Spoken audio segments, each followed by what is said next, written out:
ওকে, so good morning সবাইকে। আমাদের আজকের লেকচার টপিকস হচ্ছে ওয়েবস। ওয়েবস এর আসলে পুরোটা আমি পড়াবো না, ওয়েবস এর 50% আমি পড়াবো আর 50% হচ্ছে ম্যাডাম পড়াবেন। তো ওয়েবস এর যে ইন্ট্রোডাক্টরি পার্টটা আছে, দ্যাট মিনস প্রথম দিকে যে অংশটা, সেটা আমি পড়াবো তোমাদের। তো সেইখানে আছে হচ্ছে আমাদের simple harmonic motion. Simple harmonic মোশনের কিছু ক্লাসিফিকেশন, দেন আছে হচ্ছে আমাদের ফিজিক্যাল সিম্পল হারমোনিক মোশন দেখতে কেমন হয় সেই জিনিসগুলোর একটু এক্সাম্পল দেখবো আমরা। তারপর সিম্পল হারমোনিক মোশনের যে টোটাল এনার্জি, সেই এনার্জিটা কনজার্ভ করে কিনা সেই জিনিসগুলো একটু লক্ষ্য করব। আর তারপরে দেখবো যে ড্যাম্পড হারমোনিক মোশন কি, তারপর ফোর্স ভাইব্রেশন মোশন কি।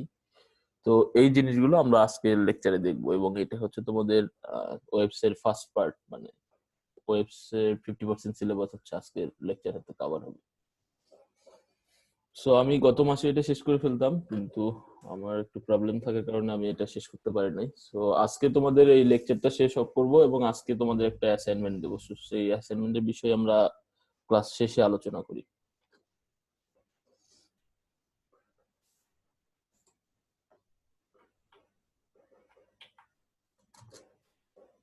তো সিম্পল হারমোনিক মোশন পড়ার শুরুতে আমরা একটু যদি ব্রিফ হিস্টোরিটা জানি, যে সিম্পল হারমোনিক মোশনটা আসলে কিভাবে স্টার্ট হলো বা এটার অরিজিনটা কোথায়, তো সেই জিনিসটা যদি স্টাডি করে যাই, তাহলে দেখতে পাবো যে the study of simple harmonic motion start with Galileo pendulum experiment. এটা 1638 সালে টু নিউ সায়েন্স পেপারে এটা পাবলিশ ছিল। সেটা হচ্ছে গ্যালিলিওর যে এক্সপেরিমেন্টটা ছিল সিম্পল হারমোনিক মোশন নিয়ে, এটাই আসলে বেসিক্যালি ফার্স্ট সিম্পল হারমোনিক মোশনের ধারণা। তো গ্যালিলিও হচ্ছে ফার্স্ট যে সিম্পল হারমোনিক মোশন নিয়ে কাজ করছেন, এবং তারপরে অনেকেই এটা নিয়ে স্টাডি করেছেন, যেমন হাইগেন্স স্টাডি করছেন, নিউটন, তারপর আরো অনেকে এটা নিয়ে ফার্দার অ্যানালাইসিস করছেন। পেন্ডুলাম সাধারণত আমরা ক্লকসে যেগুলো দেখি সেগুলো পেন্ডুলাম, বা আদার্স নানান রকম পেন্ডুলাম হতে পারে। তো তোমরা এক্সাম্পল আসলে জানো, এক্সাম্পল দেওয়ার এখানে কিছু নাই। আহ, আর ফিজিক্যাল ভাইব্রেশন বা ওয়েভস যদি আমি বলতে চাই, সেখানে সি ওয়েভস আছে, দেন আর্থ কোয়াক আছে, টাইডস আছে, অরবিট প্ল্যানেট, মুন, অ্যাকোস্টিক আছে, দেন এসি সার্কিট যেটা আমরা অ্যানালাইসিস করি ইলেকট্রনিক্সে, সেখানে ওয়েভস এন্ড ওয়েভস এর যে ব্যাপারটা সেটা তোমরা দেখতে পাবে, যে x equal to A sine omega t, এই টাইপের যে সিগন্যাল গুলো, এসি সিগন্যাল যেটা আছে, যেটা অর্থাৎ যেটা কিনা টাইমের সাথে ভ্যারি করছে, সেই সিগন্যাল গুলো সাইনোসয়েডাল কার্ভ আকারে যেগুলো যায়, সেগুলো হচ্ছে আমাদের ওয়েভস। তার দেন ইলেকট্রোম্যাগনেটিক ওয়েভস আছে, ভাইব্রেশন, মলিকুলার ভাইব্রেশন আছে, স্ট্রাকচারাল ভাইব্রেশন। তো এরকম ডিফারেন্ট টাইপস এর আসলে ভাইব্রেশন আমরা অবজার্ভ করতে পারি। তো এগুলো হচ্ছে ওয়েভস এর এবং ভাইব্রেশনের এক্সাম্পল।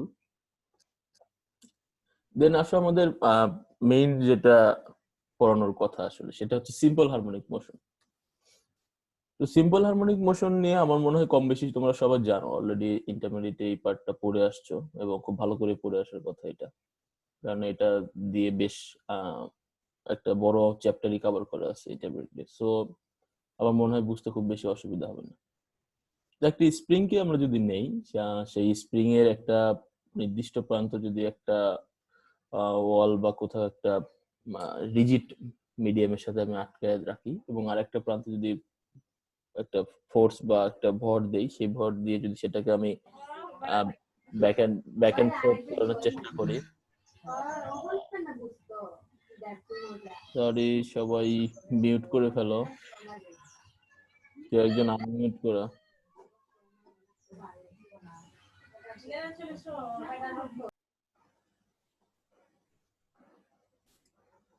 ওকে, সো তাহলে সেটা কি করবে, সেটা একটা ব্যাক এন্ড ফোর্থ মোশন শুরু করবে, অর্থাৎ যদি একটা ফোর্স দিয়ে আমি সেটাকে ছেড়ে দেই, তাহলে সে ব্যাক এন্ড ফোর্থ অসিলেশন শুরু করবে। সো বেসিক্যালি এটা আসলে অসিলেশন যেটা শুরু করবে, আমি যদি একটা ফোর্স দিয়ে সেটাকে ছেড়ে দেই, তাহলে back and forth motion that is caused by a force that is directly proportional to the displacement. অর্থাৎ যে ব্যাক এন্ড ফোর্থ মোশনটা হবে, সেটার শুরুতে যে আমি ফোর্স অ্যাপ্লাই করবো, সেই ফোর্স অ্যাপ্লাই করার সাথে সাথে তার কি হবে, একটা সরণ ঘটবে, অর্থাৎ একটা ইকুইলিব্রিয়াম পজিশন থেকে তার একটা সরণ ঘটবে। তো সেই সরণটাকে যদি আমি ধরে নেই এক্স, অর্থাৎ সেই ডিসপ্লেসমেন্ট যেটা কিনা ফোর্স অ্যাপ্লাই করার পরে যে ডিসপ্লেসমেন্ট হচ্ছে, সেটা যদি এক্স হয়, তাহলে তার ইকুইলিব্রিয়াম পজিশন থেকে সেই এক্সটা হচ্ছে তার displacement due to the force.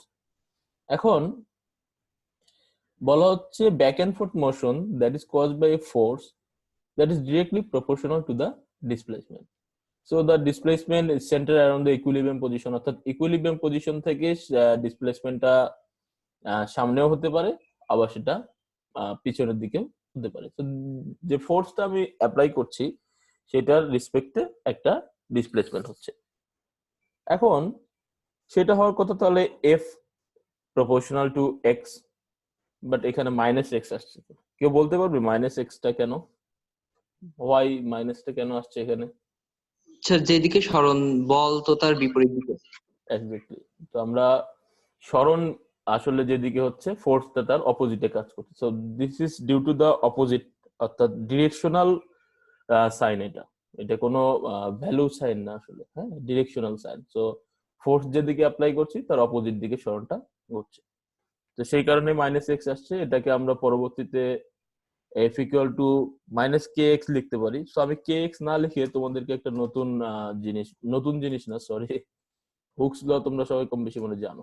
So hooks লটা একটু বলে নেই তাহলে সুবিধা হবে। তো হুকস ল কি বলে? হুকস ল বলে from equilibrium position, হ্যাঁ, force is proportional to the displacement. So similarly যেটা সিম্পল হারমোনিক মোশনের ক্ষেত্রে যেটা আমাদের প্রযোজ্য, এবং হুকস লর ক্ষেত্রে আসলে একটা কন্ডিশন আছে, সেই কন্ডিশন হচ্ছে within elastic limit, right? So elastic লিমিটের মধ্যে ফোর্সটা অ্যাপ্লাই করতে হবে।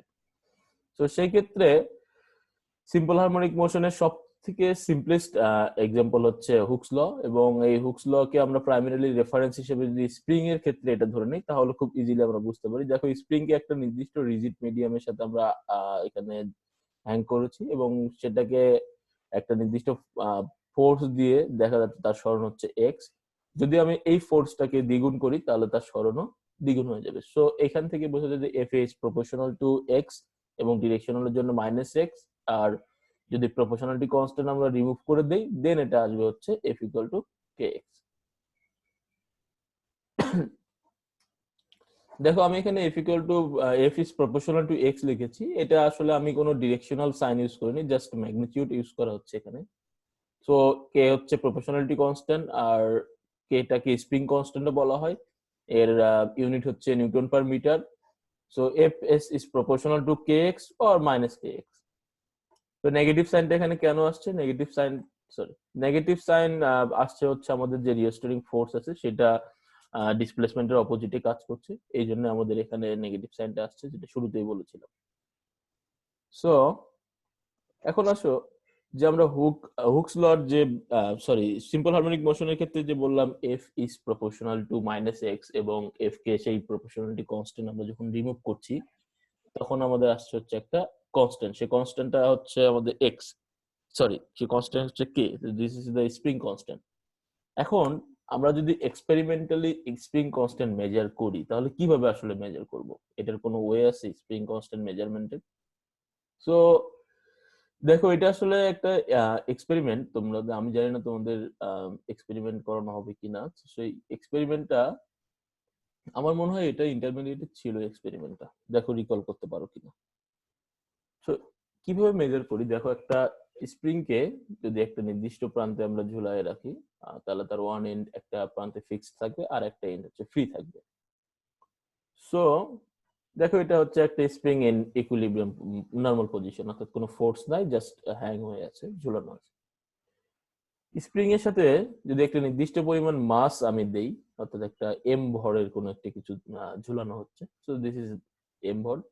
এটার ফলে তার একটা এক্সটেনশন হচ্ছে, সেটা হচ্ছে এক্স। আবার যদি এই মাসটা দ্বিগুণ করি তাহলে তার এক্সটেনশন হচ্ছে 2x। সো এই জিনিসগুলো, অর্থাৎ যে ফোর্স আমি এখানে দিচ্ছি তার ফলে যে সরণ হচ্ছে, এগুলো যদি আমি একটা ডাটা টেবিল ক্রিয়েট করি, যে ডাটা টেবিলের মধ্যে এক পাশে আমার এই রিওস্টারিং ফোর্সটা থাকবে আর এক পাশে থাকবে হচ্ছে আমাদের এই ডিসপ্লেসমেন্টটা কতটুকু হচ্ছে সেটা। তো এরকম করে করে আমি ফোর্সের সাথে সাথে তো ফোর্স বাড়াইতে থাকবো, দেখতে থাকবো যে এক্সটা কতটুকু বাড়তেছে। সেইটা মেজার করে করে যদি আমি একটা ডাটা সেট তৈরি করি যেখানে ধরো পাঁচ রকম ফোর্স আমি অ্যাপ্লাই করছি, তার জন্য 5টা ডিফারেন্ট সরণ হচ্ছে। অবশ্যই ফোর্স গুলো ইনক্রিজিং অর্ডারে আমাকে বাড়াতে হবে, না হলে তো আমি গ্রাফ প্লট করতে পারবো না। সো ফোর্স গুলো সেই ইনক্রিজিং অর্ডারে বাড়ায় দেখা গেল 5টা ভ্যালুর জন্য 5টা ডিফারেন্ট এক্স এর ভ্যালু আসছে। সো এখন একটা গ্রাফ পেপার নিয়ে আমি যদি এক্স অ্যাক্সিস বরাবর সেই ডিসপ্লেসমেন্টটা মানে করি, প্লট করি এক্স অ্যাক্সিসে, সেটা ডিফারেন্ট পজিশনে গিয়ে ডিফারেন্ট এক্স অ্যাক্সিসে প্লট করছে। সেটার জন্য ফোর্স কতটুকু ছিল, মনে করো এটা 2 ছিল, 2 এর জন্য ফোর্স ছিল হচ্ছে 4, বা এখানে 2 এর জন্য ফোর্স ছিল হচ্ছে 1, বা এখানে 5 ছিল, 5 এর জন্য ফোর্স ছিল হচ্ছে ধরো 6 বা 8। সো এরকম করে যদি আমি এই ডাটাগুলো প্লট করি এবং এফ ওয়াই অ্যাক্সিস বরাবর এফ এবং এক্স অ্যাক্সিস বরাবর এক্স নেই, তাহলে দেখবো যে একটা স্ট্রেট লাইন আমরা পাই। অর্থাৎ এই ডাটাগুলোর নেচার একটা স্ট্রেট লাইন, এবং স্ট্রেট লাইন ইজ অরিজিন দিয়ে যাবে, অর্থাৎ মূল বিন্দুগামী একটা সরল রেখা পাবো। তাহলে আমরা এখন মেজার করব কিভাবে যে কেটা কত। কে বেসিক্যালি একটা ফিক্সড পয়েন্ট যদি আমি ধরে নিলাম এখানে এবং এখানে। সো দ্যাট করেসপন্ডস পয়েন্টে আমার এক্স এর ভ্যালু কত, এক্স এর ভ্যালু হচ্ছে, এটা যদি তুমি x1 ধরো, এটা যদি x2 ধরো, তাহলে x2 মাইনাস x1 হচ্ছে ডেল্টা এক্স। সিমিলারলি করেসপন্ডিং এখানে f1, এখানে f2 ধরো, তাহলে f2 মাইনাস f1 হচ্ছে তোমার ডেল্টা এফ। সো এই স্লোপটাই আসলে কে, অর্থাৎ এই পয়েন্ট এবং এই পয়েন্টের যে ডিফারেন্স ভ্যালুগুলো আমরা নিচ্ছি সেটা রেশিও যদি করি, অর্থাৎ K equal to delta F divided by delta x, this is the slope of this graph, এবং এই স্লোপটাই হচ্ছে আমাদের স্প্রিং কনস্ট্যান্ট। সো এটা হচ্ছে স্প্রিং কনস্ট্যান্ট মেজারমেন্টের যে আমরা এক্সপেরিমেন্টটা করি সেই এক্সপেরিমেন্টটা। সো আমি আশা করি তোমরা এটা বুঝতে পারছো, এটা খুব সিম্পল জিনিস। নাও আমরা যে ম্যাথমেটিক্সটা আসলে পড়তে চাচ্ছি এখন, সেই ম্যাথমেটিক্সটা হচ্ছে সিম্পল হারমোনিক মোশনের একটা ডিফারেনশিয়াল ইকুয়েশন আছে। সো সেই ডিফারেনশিয়াল ইকুয়েশনটা কেমন বা সেটা কই থেকে আসে সেটা একটু দেখি আমরা বললাম যে force is proportional to displacement, এবং সেখানে একটা নেগেটিভ সাইন আসবে due to the restoring force acting on the reverse direction of displacement. So সেখানে force is proportional to minus x, then আমরা যদি প্রপোর্শনালিটি কনস্ট্যান্টটাকে রিমুভ করি তাহলে F equal to minus K x হবে।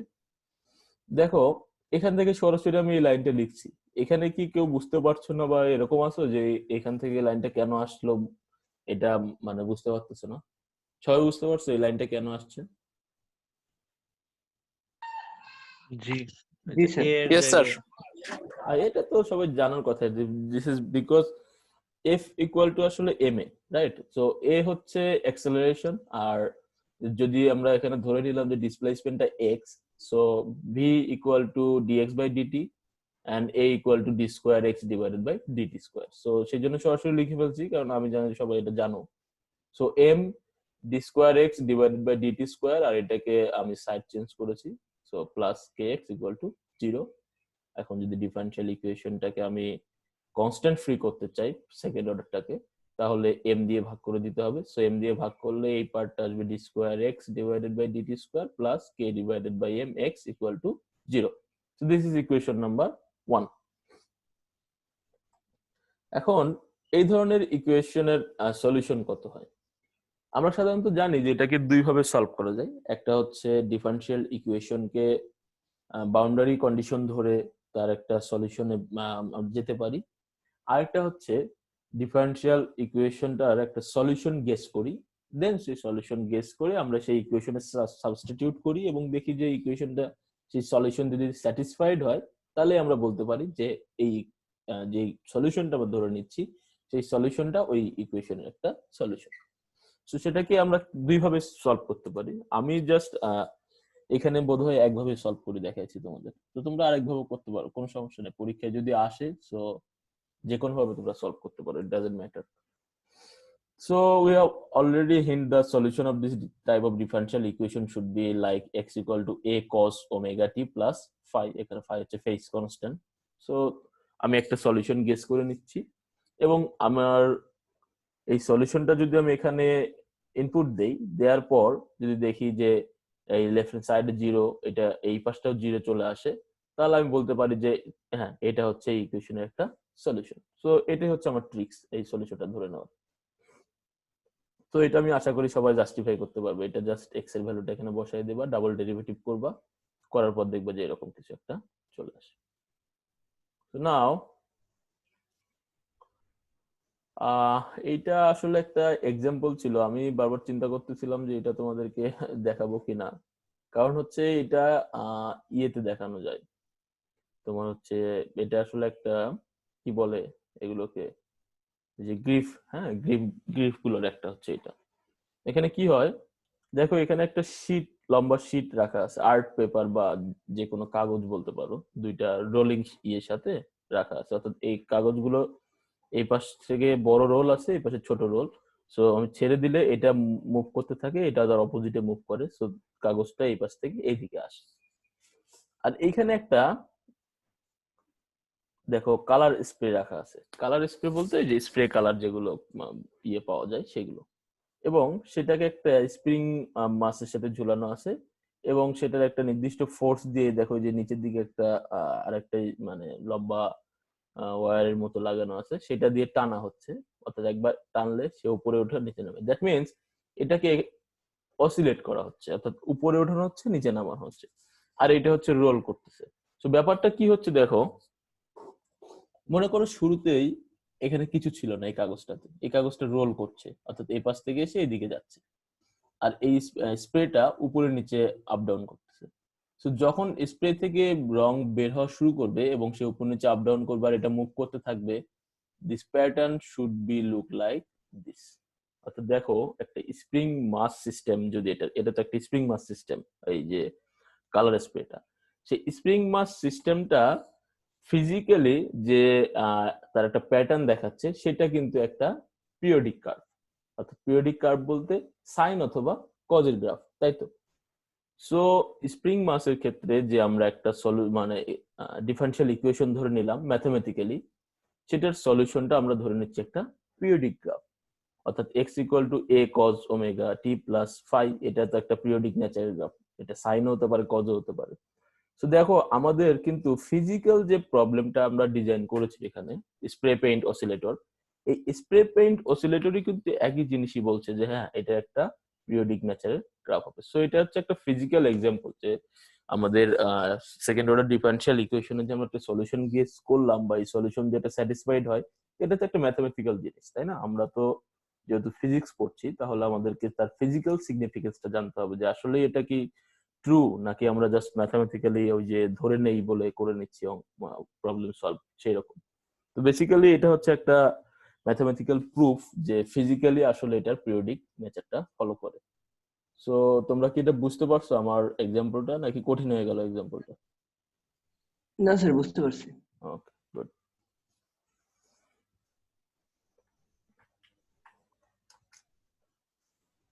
সো নাও দেখো যে সলিউশনটা আমরা ধরে নিলাম X equal to A cos omega T phi, সেটাকে ফার্স্ট ডেরিভেটিভ করলাম, কজ কে ফার্স্ট ডেরিভেটিভ করলে তো মাইনাস সাইন হয় সেটা আমরা জানি তো, আর ওমেগা টি, ওমেগাটা সামনে চলে আসবে, এগেইন সেকেন্ড ডেরিভেটিভ করলে আবার একই জিনিস আসবে, so minus omega square A cos omega T, আর এই পার্টটা A cos omega T plus phi, এটা হচ্ছে আসলে X. So D square X divided by DT square equal to minus omega square X. So we can write that যে minus omega square x plus k divided by m into x equal to 0. Now আমরা জানি যে k divided by m হচ্ছে basically omega, অর্থাৎ sorry omega square, অর্থাৎ omega equal to root over k divided by m। তো সেইখান থেকে আমরা টাইম পিরিয়ডের যে একটা ডেফিনেশন আছে, সেই টাইম পিরিয়ডের ডেফিনেশনে গেলে আমরা এখানে লিখতে পারি যে t equal to 2 pi root over m divided by k। Basically এটা ছিল হচ্ছে omega equal to 2 pi divided by T, এটা আমরা সবাই জানি, এই জন্য আমি আর এটা বিস্তারিত লিখি নাই।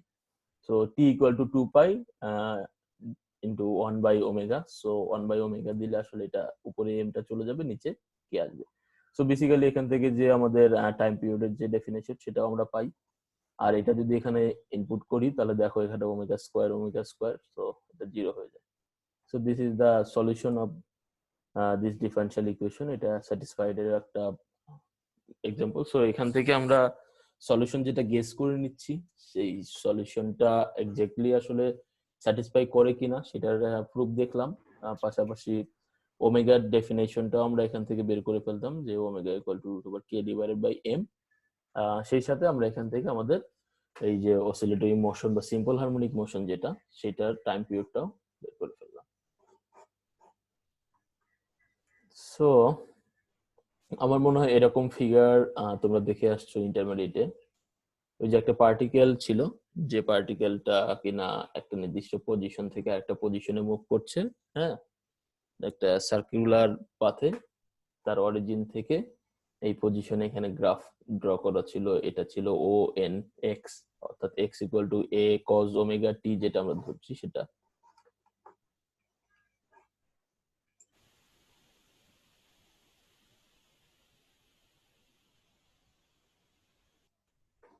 তো সেখান থেকে আমরা এটা একটা রিভলভিং পার্ট, যেহেতু দেখতে পাচ্ছি যে এখানে ফেসটা আমরা ধরে নিচ্ছি,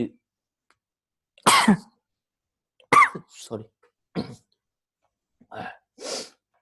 so phase theta equal to omega T minus phi, এটা আসলে মাইনাস ফাই, অর্থাৎ lag behind the X point. X point থেকে এটা পিছনের দিকে আছে, আর যদি এক্স পয়েন্ট থেকে অ্যাডভান্স দিকে থাকে তাহলে প্লাস ফাই হবে। সো ফেসটাকে দুইভাবে রিপ্রেজেন্ট করা যায়, একটা হচ্ছে তুমি ওমেগা টি মাইনাস ফাই দিয়েও রিপ্রেজেন্ট করতে পারো, একটা হচ্ছে ওমেগা টি প্লাস ফাই দিয়েও রিপ্রেজেন্ট করতে পারো। ইট ডিপেন্ডস যে তুমি পার্টিকেলটাকে কোন পজিশনে ধরে নিচ্ছ, হ্যাঁ, অর্থাৎ পার্টিকেলের পজিশনটা এখন কোথায়, সেটা এই এক্স এর ল্যাগ বিহাইন্ডে আছে না এক্স এর অ্যাডভান্সে আছে। যদি অ্যাডভান্সে থাকে তাহলে প্লাস ধরে নিবা, আর ল্যাগ বিহাইন্ডে থাকলে মাইনাস ধরে নিবা। It depends on your choice আর কি, তুমি কিভাবে প্রবলেমটাকে সলভ করতে চাচ্ছ সেটার উপর।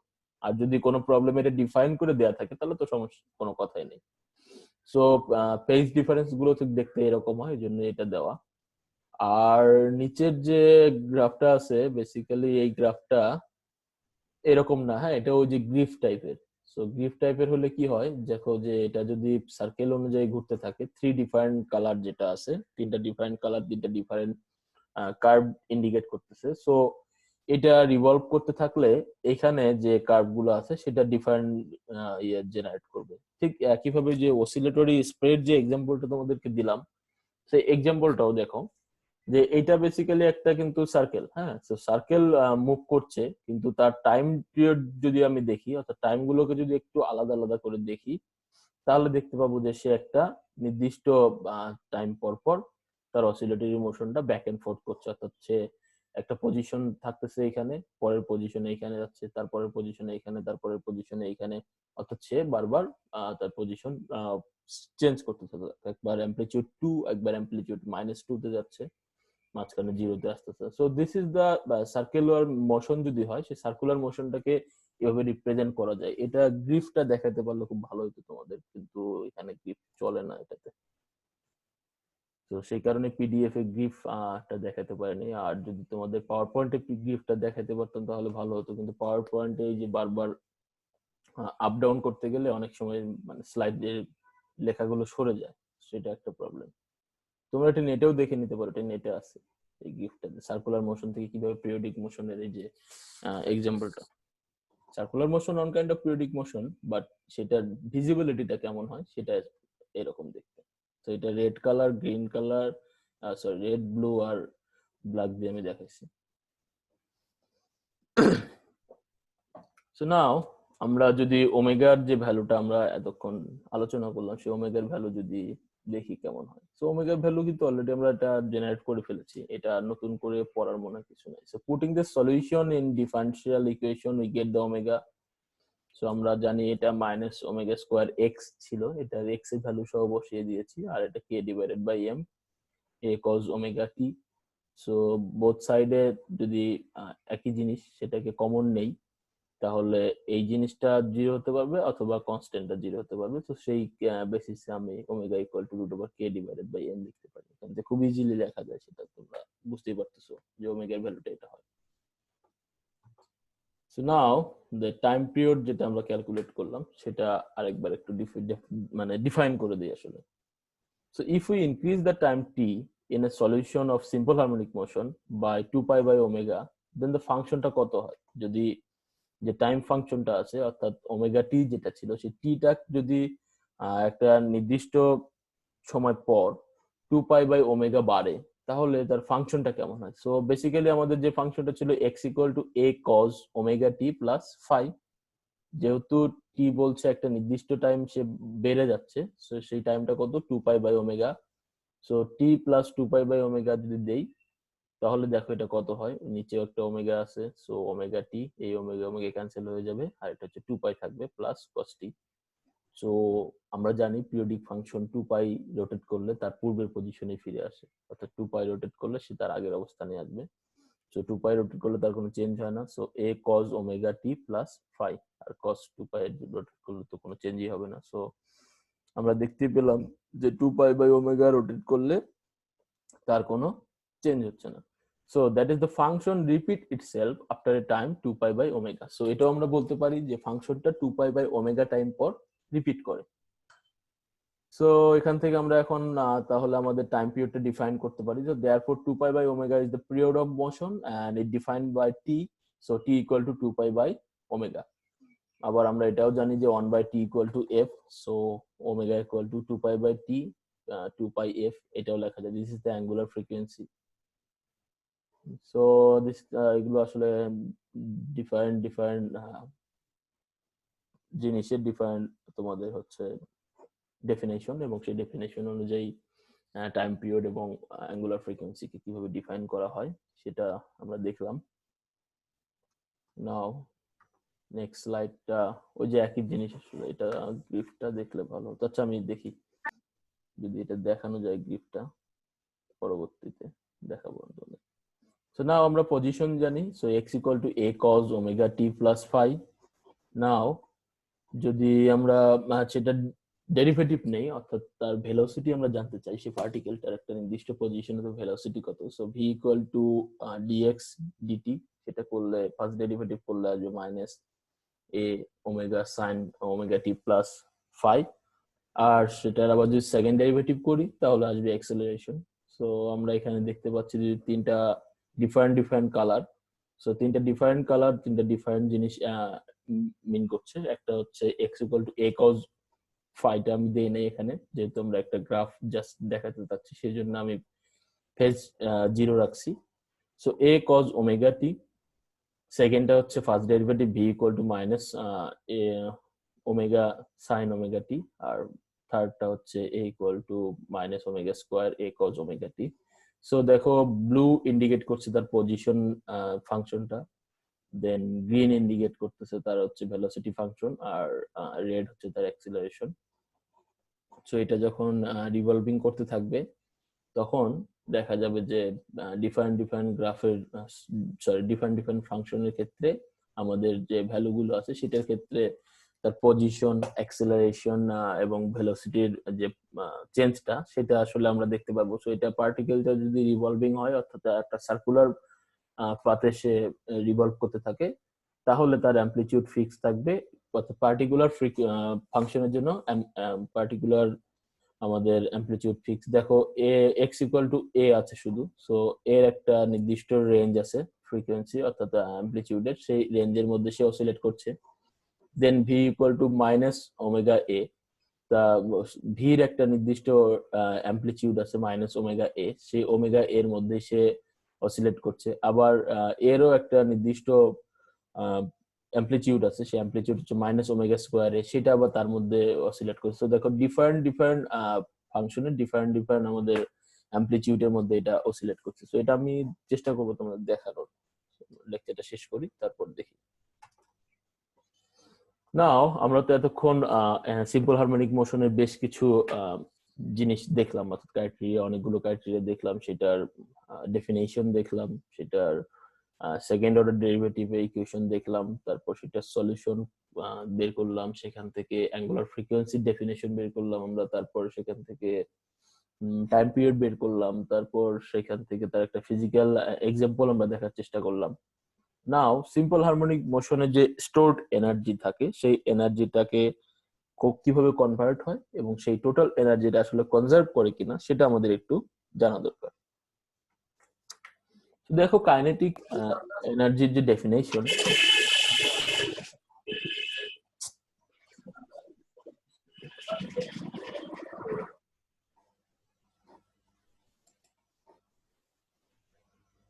সো কাইনেটিক এনার্জির যে definition k equal to half M V square, আমরা সবাই জানি যে কাইনেটিক এনার্জি ডেফিনেশন হচ্ছে এটা। সো আমরা যেহেতু অলরেডি ভির যে ভ্যালুটা বা ভির যে ডেফিনেশন সেটা জানি যে V equal to dx by DT, আর এক্স তো আমরা জানি। সো সেই ভ্যালুটা যদি আমরা এখানে বসাই, so half m omega square a square sine square omega T plus phi আসবে। সো সেইখান থেকে কে ইকুয়াল টু আসবে হচ্ছে half k a square sine square omega plus phi. Uncle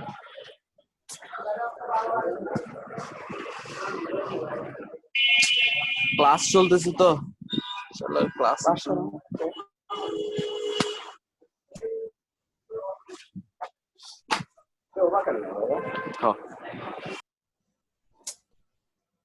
আমি তো সবাইকে রিকোয়েস্ট করলাম যে সবাই মিউট রাখো ক্লাসের মধ্যে।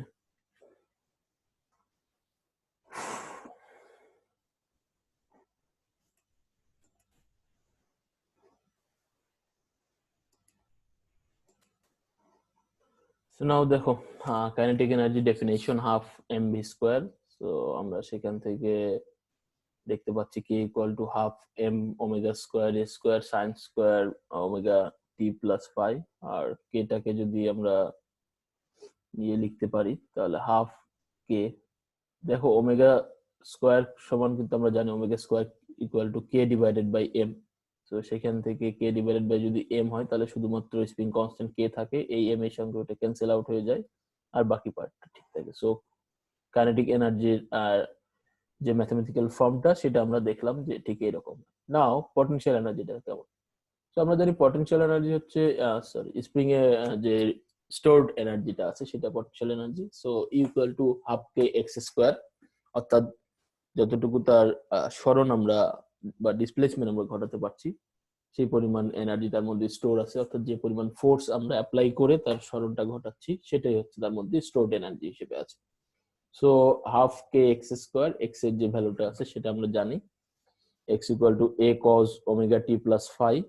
সো সেখান থেকে আমরা জাস্ট স্কোয়ার করে দিলেই হয় হাফ কে x square cos square omega টি প্লাস ফাই। সো আমরা পটেনশিয়াল এনার্জি পেয়ে গেলাম, তার কাইনেটিক এনার্জি পেয়ে গেলাম। Now the total energy in simple harmonic motion becomes E equal to k divided k plus u আর কি। সো k plus u করলে E equal to half k x square হয়ে যায়। সেটা কারণ হচ্ছে দেখো এখানে হচ্ছে এই টার্মটা এখানকারও এই টার্মটা same. So what's the difference? Difference হচ্ছে এখানে সাইনের ফাংশনের স্কোয়ার, এখানে হচ্ছে কজ ফাংশনের স্কোয়ার। সো আমরা জানি যে sine square theta plus cos square theta equal to 1। So সেখানে e equal to half K square এটা আমরা লিখতে পারি। Hence the total energy in simple harmonic motion is conserve. So এখান থেকে এটা বলাই যায় যে এটা এনার্জি টোটাল এনার্জিটা কনজার্ভ হয়।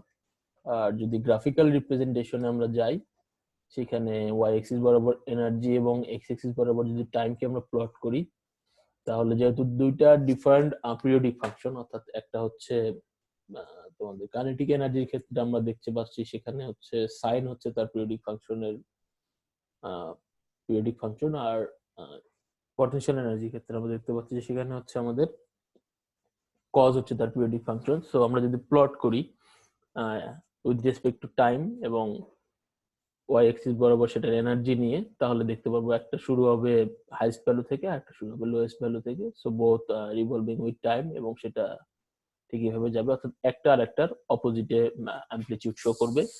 তো এভাবে সে যেতে থাকবে এবং এখান থেকে আমরা দেখতেই পাচ্ছি যে তার টোটাল এনার্জিটা যদি আমি নেই যে কোনো পয়েন্টে, তার টোটাল এনার্জিটা অবশ্যই কনজার্ভ করবে এবং সেটা হবে হচ্ছে ই equal to half k a square.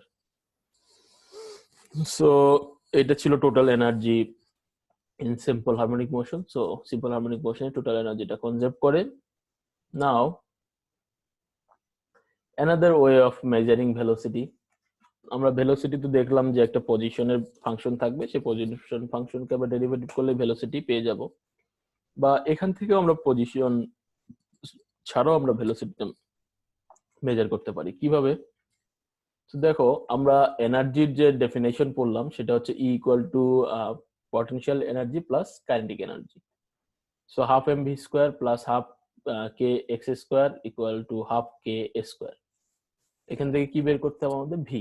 So আমরা ভিটাকে একটা পাশে রেখে বাকিগুলোকে সব আদার পাশে নেই যদি, তাহলে দেখো আমরা এটাকে এদিকে নিয়ে আসলাম হাফ।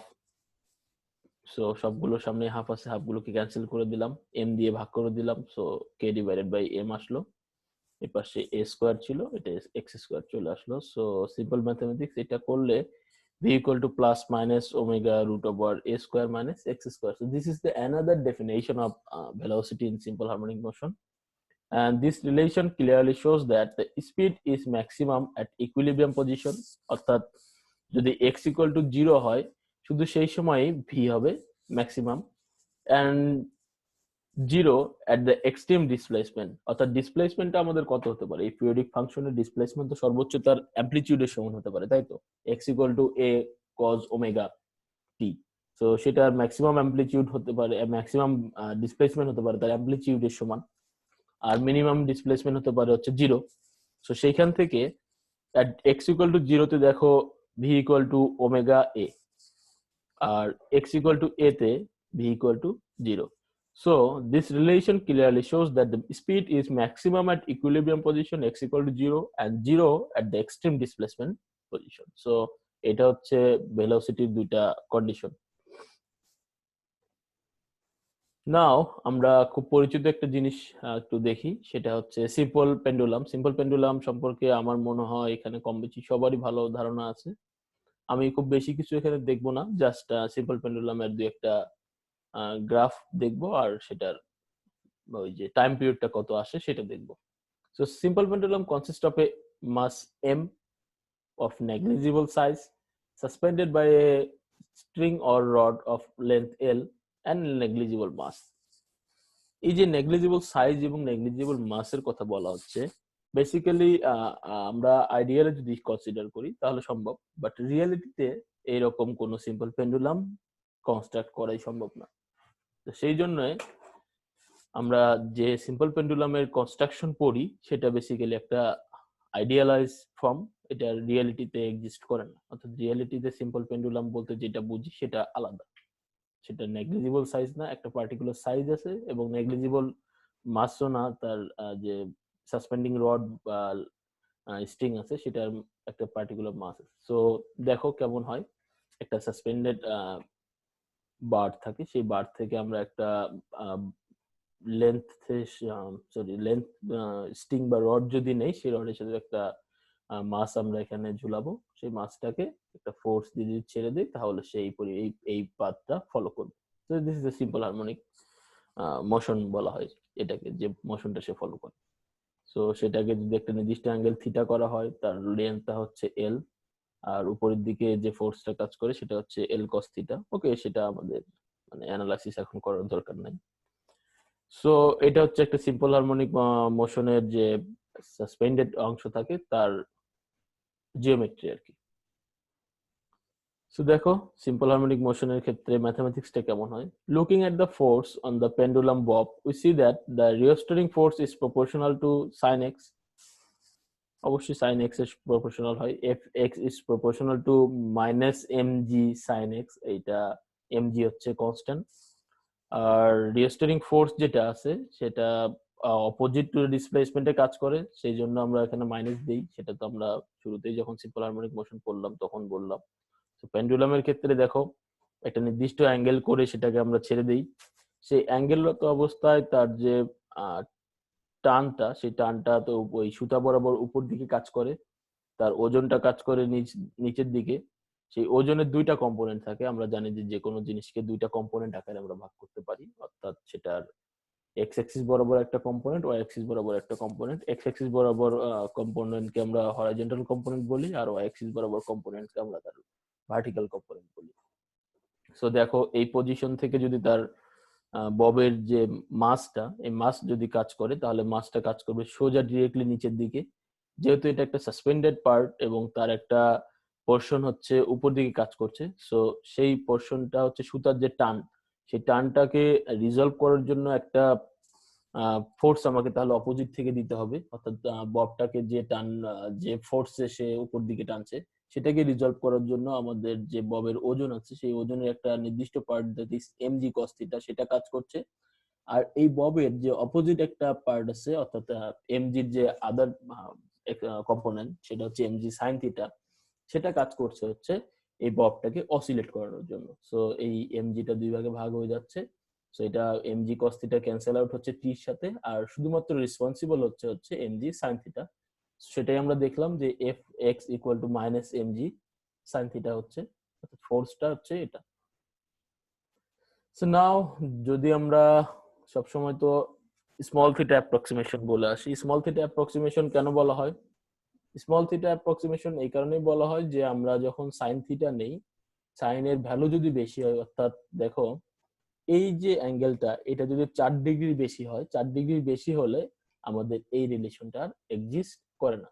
এই রিলেশনটা এক্সিস্ট করে না মিন 4 ডিগ্রি বেশি হয়ে গেলে তখন সাইন থিটার টার্ম চলে আসে। সাইন থিটার টার্ম আসলে আমাদের ক্যালকুলেশনে খুব ডিফিকাল্টিস চলে আসে এবং একটা কমপ্লেক্স পেন্ডুলাম হয়ে যায়, সেটা আর সিম্পল পেন্ডুলাম থাকে না। সো ফর সিম্পল পেন্ডুলাম আমরা তার কন্ডিশন দিয়ে নেই যে তার অ্যাঙ্গেলটা 4 ডিগ্রি বেশি হতে পারবে না। তো 4 ডিগ্রি বেশি না হলে আমরা জানি সাইন থিটাকে আমরা এক্সপ্যান্ড করতে পারি। এক্সপ্যান্ড করলে sine theta equal to theta plus theta cube divided by 3 factorial minus theta to the power 5 divided by 5 factorial, এরকম একটা সিরিজ চলে আসে। তো সেইখানে যদি 4 ডিগ্রি আমরা বসাই তাহলে দেখবো যে sign theta equal to theta হয়ে যায়। সো ফর দ্যাট কেস আমরা F of x equal to minus MG sine theta না লিখে শুধু থিটা লিখতে পারি। So for small angle sin theta and theta are approximately equal. So সেটা কি রকম ইকুয়াল হয়? আমরা জানি যে সাইনের যদি আমরা একটা গ্রাফ ড্র করি তাহলে সেটা এরকম অসিলেটরি মোশন হবে, একটা পোরশন থাকবে এরকম, তারপর নিচের দিকে যে আবার উপরের দিকে এরকম হবে, পিরিয়ডিক নেচার। আর যদি স্মল থিটা অ্যাপ্রক্সিমেশন হয় তাহলে সেটা হবে স্ট্রেট লাইন। বেসিক্যালি আমরা সিম্পল হারমোনিক মোশনে তো এই স্ট্রেট লাইনটা নিয়ে আসলে কাজ করি। সো সেই জন্য এই পার্টগুলো আমরা বাদ দেই। এই পার্টগুলো যদি নেই তাহলে সেটা কমপ্লেক্স হয়ে যাবে ক্যালকুলেশনটা। So for small theta approximation we let sin is approximately theta, তাহলে fx equal to mg theta, mg theta equal to x divided by l। যদি তোমরা একটু জিওমেট্রিটা লক্ষ্য করে থাকো বা প্রিভিয়াস যে আমরা এই যেটা দেখো এটা হচ্ছে l, এটা হচ্ছে থিটার পার্টটা। সো ডিসপ্লেসমেন্টটা যদি x ধরো তাহলে আমরা খুব ইজিলি এখান থেকে বলতে পারি যে theta equal to x divided by L. So mg divided by L into x. Similarly আমরা তো এটা জানি ওমেগা স্কয়ার x হয়, অর্থাৎ ফাংশন যেটা আছে ফোর্স সেটা হচ্ছে mg ma। So ma acceleration কে আবার সেকেন্ড ডেরিভেটিভ করব করে সিমিলার একই জিনিস আসবে, সেটা আমি আর বারবার লিখি নাই, এর জন্য লিখে দিয়েছি similarly minus omega square x plus g divided by L into x equal to 0. Now by comparing the condition for simple harmonic motion যেটা ছিল fx equal to minus kx, এটার সাথে কম্পেয়ার করলে আমরা জানি যে k এর ভ্যালুটা তাহলে কত পাচ্ছি। দেখো k এর ভ্যালুটা আসছে আসলে mg divided by L for simple pendulum। তাহলে k যদি mg divided by L হয় according to time period এর definition সেটা ছিল 2 pi divided by 2 pi root over m divided by k, R k এর ভ্যালুটা এখানে বসাই দেব, তাহলে m টা ক্যান্সেল হয়ে যাবে, উপরে l যাবে, নিচে g থাকবে। So for simple pendulum the time period becomes t equal to 2 pi root over l divided by g. তোমরা কি বুঝতে পারতেছো আমার কথা? Yes sir. জি স্যার। জি স্যার। ওকে, সো দেখো আমরা সিম্পল পেন্ডুলাম সিম্পল হারমোনিক মোশনের ক্ষেত্রে যে টাইম পিরিয়ডটা পেয়েছিলাম সেটা একটু মডিফাইড ফর্মে আসলো সিম্পল হারমোনিক মোশনের সিম্পল পেন্ডুলামের ক্ষেত্রে। সেটা কেমন, যে টি ছিল 2 pi root over m divided by k and that becomes 2 pi root over l divided by g. So আমরা একটু কম্পারিজনে দেখি স্প্রিং এবং পেন্ডুলামের ক্ষেত্রে। স্প্রিং এর ফোর্স হচ্ছে F equal to minus kx আর পেন্ডুলামের ফোর্স হচ্ছে F equal to minus mg x বা l s যে কোনোটা দিলেই হবে, অর্থাৎ ডিসপ্লেসমেন্টের ক্ষেত্রে x দেওয়া ভালো হতো, এটা বারবার না আরো কনফিউজ করে ফেলবে। আচ্ছা এটা x দেওয়া উচিত, এটা x ধরে নাও আর কি displacement. So F equal to minus mg x divided by l. So the force dependent position spring এর ক্ষেত্রে আর পেন্ডুলামের ক্ষেত্রে reverse direction at same position. আর অ্যাঙ্গুলার ফ্রিকোয়েন্সি হচ্ছে omega equal to root over K divided by m, আর এখানে পেন্ডুলামের ক্ষেত্রে omega equal to root over g divided by l. Time period হচ্ছে for spring 2 pi root over m divided by k, and for simple pendulum সেটা হচ্ছে 2 pi root over L divided by G. So this is the basic comparison between simple harmonic motion for spring and simple pendulum.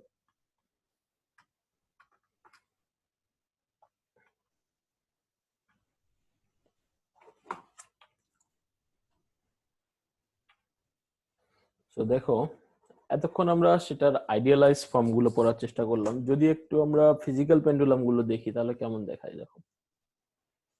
খুবই interesting physical pendulum গুলো। একটা centre of মাস থাকে, centre of মাসের অ্যারাউন্ডে তার movement থাকবে, সেই মুভমেন্ট গুলোই basically আসলে সিম্পল হারমোনিক মোশন বা সিম্পল পেন্ডুলাম ক্রিয়েট করে। So a physical pendulum is a solid mass that oscillate around is centre of mass. অর্থাৎ একটা সেন্টার অফ মাসের অ্যারাউন্ডে যদি সলিড মাস গুলো অসিলেট করে তাহলে সেটাকে ফিজিক্যাল পেন্ডুলাম বলে।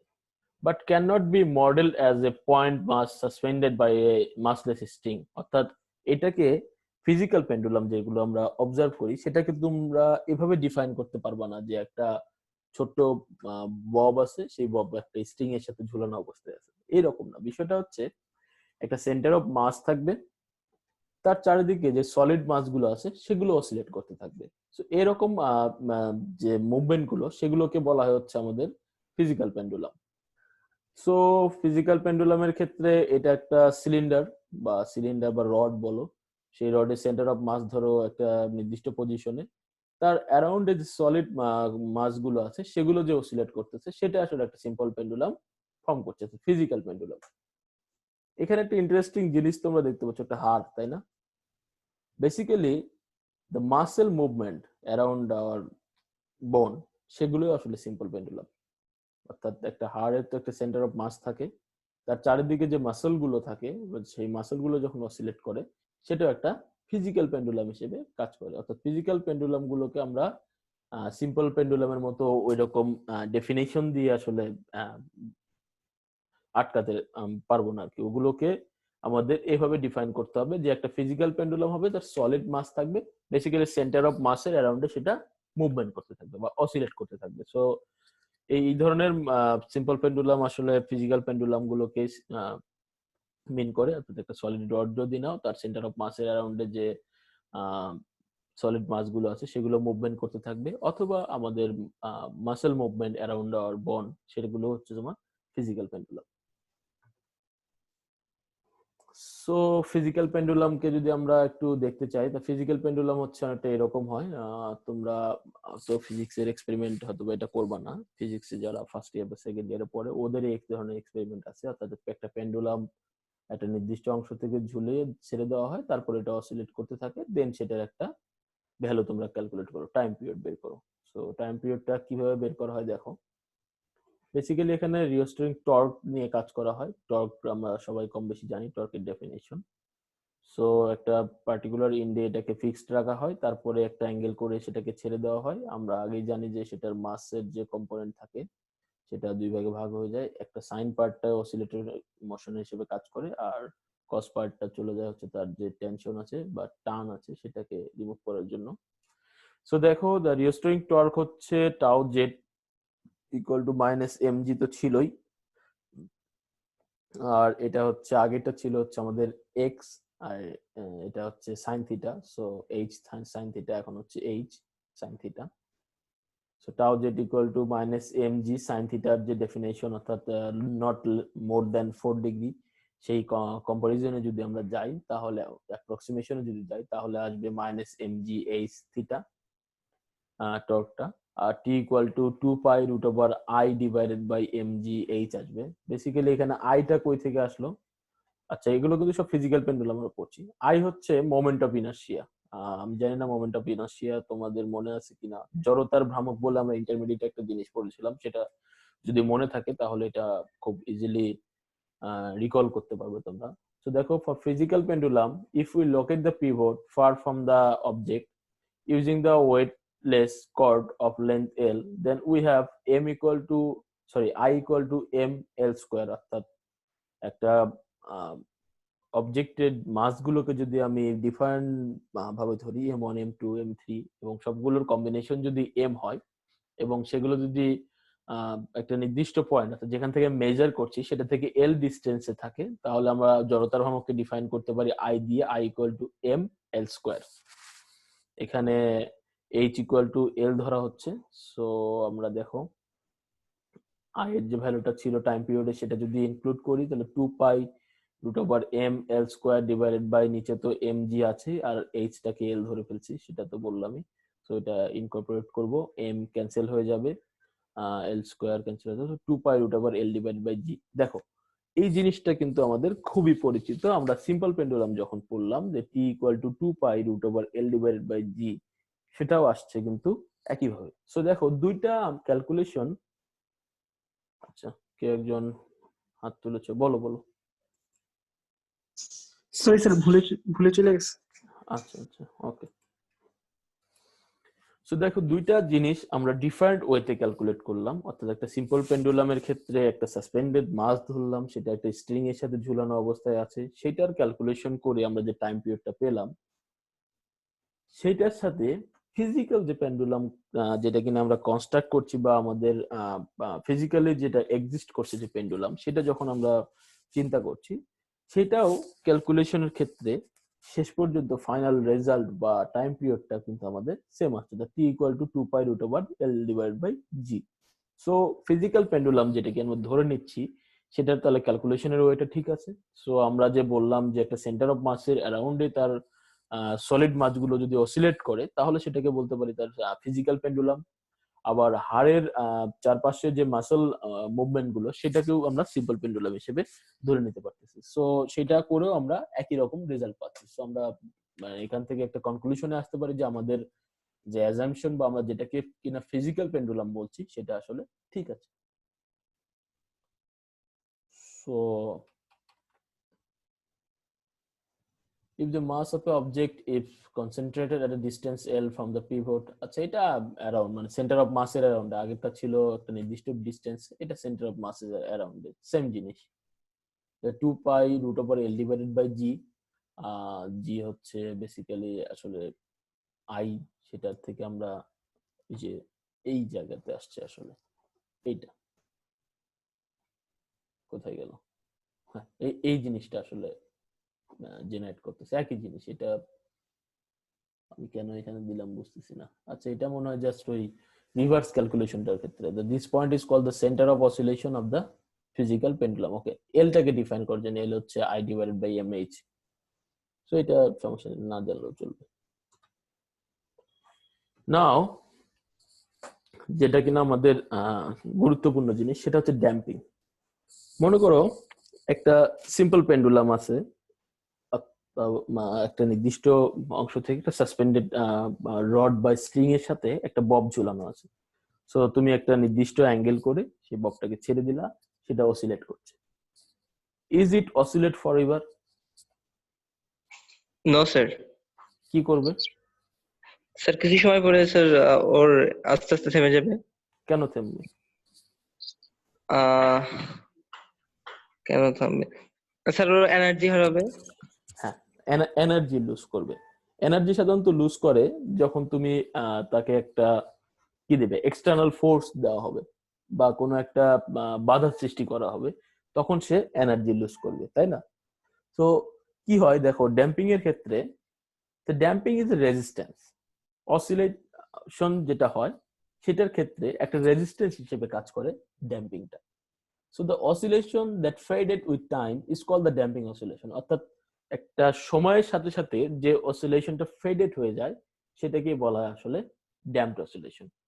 So due to damping the amplitude of oscillation reduces with time, অর্থাৎ অ্যামপ্লিটিউড যেটা থাকে অসিলেশনে সেটা সময়ের সাথে সাথে চেঞ্জ হয়। তো দেখতে কেমন হয় দেখো, এইটা ছিল তার ইনিশিয়াল অসিলেশন, শুরুতেই সে এই পরিমাণ অ্যামপ্লিটিউড, শুরুতেই সে এই পরিমাণ অ্যামপ্লিটিউড নিয়ে অসিলেট করা শুরু করেছে এবং দেখো সময়ের সাথে সাথে ধীরে ধীরে ধীরে ধীরে ধীরে ধীরে সে তার অ্যামপ্লিটিউডটাকে কমিয়ে ফেলছে, অর্থাৎ সে একটা বাধার সম্মুখীন হচ্ছে। এই যে নেচার যেটা কিনা সময়ের সাথে সাথে তার অ্যামপ্লিটিউড কমিয়ে ফেলছে, এইটাকে বলা হয় আসলে ড্যাম্পড অসিলেশন, অর্থাৎ এটা ড্যাম্পিং হয়েছে, সময়ের সাথে সাথে একটা বাধা প্রাপ্ত হয়ে তার অ্যামপ্লিটিউডটাকে সে চেঞ্জ করছে। The reduction in amplitude is as a result of energy loss from the system in overcoming the external force. অর্থাৎ যে সিস্টেমটা আমরা এখানে অসিলেট করছে, সেই সিস্টেমটা নিশ্চয়ই এখানে কোনো একটা বাধার সম্মুখীন হচ্ছে, এবং সেই বাধার সম্মুখীন হওয়ার ফলে সেটা এনার্জি লস করছে। সো সেই তার রেজিস্ট্যান্স গুলো কি কি হতে পারে? সো লাইক ফ্রিকশন, ফ্রিকশনের কারণে সেটা এনার্জি লস করতে পারে। এয়ার রেজিস্ট্যান্স, অর্থাৎ যে বাতাসের মধ্যে, তো একটা তো এয়ারের মধ্যে তো আমরা এক্সপেরিমেন্টটা করছি, সেই বাতাসের একটা রেজিস্ট্যান্স আছে, সেই রেজিস্ট্যান্সের কারণেও ববের মুভমেন্টটা ধীরে ধীরে কমে যেতে পারে, এন্ড আদার রেজিস্টিভ ফোর্স সেখানে থাকতে পারে। সো এই যে রেজিস্টিভ ফোর্স গুলো, এগুলোই আসলে ড্যাম্পিং এর জন্য কারণ। So thus with decrease in amplitude, the energy of the system also keeps decreasing. অবশ্যই ডিক্রিজ করবে, কারণ আমরা জানি যে এনার্জিটা সেটাও অ্যামপ্লিটিউড ডিপেন্ডেন্ট। সো অ্যামপ্লিটিউড যদি কমে যায় তাহলে তার এনার্জিও ধীরে ধীরে কমে যাবে। সো ড্যাম্পিংটা হচ্ছে সময়ের সাথে সাথে যে অসিলেশনের অ্যামপ্লিটিউড কমে যায় সেটাকে বলা হয় হচ্ছে ড্যাম্পড অসিলেশন। আর ড্যাম্পড অসিলেশনের কারণ হচ্ছে কোনো একটা ফ্রিকশন হতে পারে, কোনো এয়ার রেজিস্ট্যান্স হতে পারে, যে আদার যে কোনো রেজিস্টিভ ফোর্সের কারণে তার অসিলেশনের অ্যামপ্লিটিউড সে কমিয়ে ফেলে এবং একটা নির্দিষ্ট সময় পর সে থেমে যায়। সো এটা হচ্ছে তার ড্যাম্পিং নেচার, এই গ্রাফটা, আর এটা হচ্ছে ড্যাম্পিং এর ডেফিনেশন। সো বেসিক্যালি আমাদের এরকম সিলেবাসে এটাই ছিল যে ড্যাম্প অসিলেশন কাকে বলে সেটা পড়ানো। কিন্তু যেহেতু তোমরা সিএসসি তে পড়ো, সো তোমাদের যদি পরবর্তীতে এরকম কোনো ফিজিক্যাল প্রবলেম তোমরা সলভ করতে যাও, ধরো এরকম একটা ইকুয়েশন দেয়া আছে, সো সেই ইকুয়েশনটাকে দেখে যদি তোমরা একটু গেস করতে পারো যে ইকুয়েশনটা আসলে কিসের ইকুয়েশন, তাহলে ফিজিক্যাল প্রবলেমটা সলভ করতে তোমাদের জন্য সুবিধা হবে। সো সেই কারণে আমি এই অংশটা একটা বই থেকে নিয়ে তোমাদেরকে জাস্ট ইকুয়েশনটার সাথে ইন্ট্রোডিউস করাচ্ছি। দেখো, আমরা সিম্পল হারমোনিক মোশনের ক্ষেত্রে সেকেন্ড অর্ডার ইকুয়েশনটা পড়েছিলাম M D square X divided by DT square plus K X equal to 0। কিন্তু দেখো এখানে সেকেন্ড অর্ডারের সাথে কিন্তু একটা ফার্স্ট অর্ডার টার্মও চলে আসছে for damping oscillation. So damping অসিলেশনে এই বি ফ্যাক্টরের সাথে একটা ফার্স্ট অর্ডার টার্ম চলে আসছে। এই বি ফ্যাক্টরটাই বেসিক্যালি হচ্ছে আমাদের এখানে ড্যাম্প ফ্যাক্টর, বা এটাকে ডিক্রিজ বা রিডিউসিং ফ্যাক্টরও বলা হয়। আর ডিএক্স বাই ডিটি হচ্ছে সেটার তার হচ্ছে কি বলে এটাকে, তার যে রেট উইথ টাইম, অর্থাৎ সময়ের সাথে সাথে কিভাবে সে চেঞ্জ হবে সেটা ডিফাইন করছে। সো আমাদের সিম্পল হারমোনিক মোশনের ক্ষেত্রে M D X square divide by DT square plus K X equal to 0 যে ইকুয়েশনটা ছিল, ফর ড্যাম্পড হারমোনিক মোশন সেই ইকুয়েশনটা মডিফাই হয়ে যাচ্ছে M D square X divide by DT square plus B D X divided by DT plus K X. So মাঝখানে যে পার্টটা আসছে এটা আসলে ড্যাম্প ফ্যাক্টর বি, আর এটা হচ্ছে with time rate of change. So এই ইকুয়েশনের সলিউশন আমরা সিম্পল হারমোনিক মোশনের ক্ষেত্রে যে ইকুয়েশনের সলিউশন ধরেছিলাম সেটা ছিল basically x equal to a cos omega t plus phi। দেখো এখানে x ইকুয়াল টু xm ধরেছে, এটা a বাই xm ধরলেও হয়, মানে বেসিক্যালি এটা হচ্ছে আসলে amplitude cos omega t plus phi। এইখানে একটা e to the power term আছে, e to the power minus bt divided by 2m। আমরা জানি ই টু দি পাওয়ার মাইনাস মানে কোনো কিছু এক্সপোনেনশিয়ালি ডিক্রিজ টার্ম, অর্থাৎ ধীরে ধীরে সময়ের সাথে সাথে, আর সেটা যদি সাথে যদি টাইম ইনভলভ থাকে সেটা তো সময়ের সাথে সাথে ধীরে ধীরে চেঞ্জ হবে, কমতে থাকবে। So E to the power minus বিটি ডিভাইড বাই টয়েস সেম, এটা আসলে ড্যাম্পিং ফ্যাক্টর। এই ড্যাম্পিং ফ্যাক্টরটাই সময়ের সাথে সাথে ধীরে ধীরে এই যে তার অ্যামপ্লিটিউড চেঞ্জ করে করে একটা সময় গিয়ে 0 করে ফেলছে। So this is the damping solution, second order derivative solution এটা, আর এটা হচ্ছে তার ইকুয়েশন। সো ইকুয়েশনটার সাথে তোমরা একটু পরিচিত থাকলো আর কি, সেই জন্য ইকুয়েশনটা দেখানো। সো নাও এখন ফোর্স অসিলেশন বলে এক ধরনের, হ্যাঁ কেউ কিছু বললা, কিছু জিজ্ঞেস করলা কেউ? স্যার ওই যে মানে আপনি বলেন, জি স্যার একটা কোশ্চেন ছিল। হ্যাঁ হ্যাঁ বলো বলো। স্যার আপনি বললেন বি হচ্ছে ড্যাম্প ফ্যাক্টর, আবার বললেন ই টু দি পাওয়ার মাইনাস বিটি বাই 2m ড্যাম্প ফ্যাক্টর, তো না কোনটা? না না না না, আমি বললাম যে বি হচ্ছে ড্যাম্পিং এর জন্য যে ড্যাম্প ফ্যাক্টর যেটা বলতেছি সেটা হচ্ছে B, R E to the পাওয়ার ই হচ্ছে ডিক্রিজিং ফাংশন। হ্যাঁ, মানে ই টু দি পাওয়ার মাইনাস বিটি ডিভাইডেড বাই টয়েস এম যে ফ্যাক্টর, টোটাল ফ্যাক্টরটা আছে এটা আসলে ডিক্রিজিং ফ্যাক্টর, অর্থাৎ উইথ টাইমের সাথে ড্যাম্পিং ফ্যাক্টরটা কি পরিমাণ চেঞ্জ হচ্ছে সেটা হচ্ছে তোমার e to the power function define করছে, আর বি তো ড্যাম্পিং ফ্যাক্টর। বুঝতে পারছো? জি স্যার, বুঝতে পেরেছি, ভুল ছিল আমার শোনার। না, তোমার শোনার ভুল না, হয়তো আমিও ভুল বলতে পারি, নো প্রবলেম। আচ্ছা আসো এখন ফোর্স অসিলেশন। সো আমরা দেখলাম যে একটা বডিকে যদি আমরা অসিলেট করে ছেড়ে দিই তাহলে হয় এয়ার রেজিস্ট্যান্স বা আদার কোনো রেজিস্টিভ ফোর্সের কারণে সে ধীরে ধীরে থেমে যায়, অর্থাৎ ড্যাম্পড হতে হতে ধীরে ধীরে সে থেমে যাচ্ছে।